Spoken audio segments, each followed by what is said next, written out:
Пайғамбарымыз саллаллаху алейхи вассалам бір хадистерінде келтіреді. Бір адам өліп бара жатып балаларына өсиет етіп кетіпті. Өсиет еткенде былай дейді: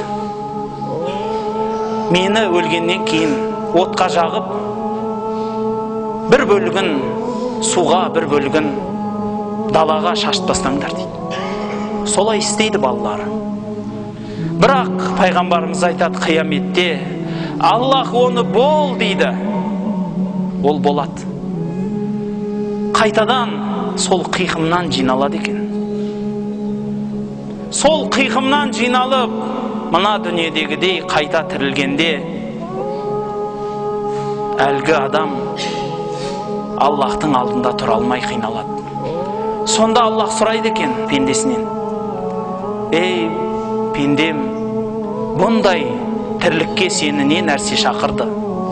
Неге бұлай еттің дегенде, әлгі кісі айтады екен: Аллахым, сенің құзырыңда тұрудан қорықтым. Сенің құзырыңда тұрудан қорықтым.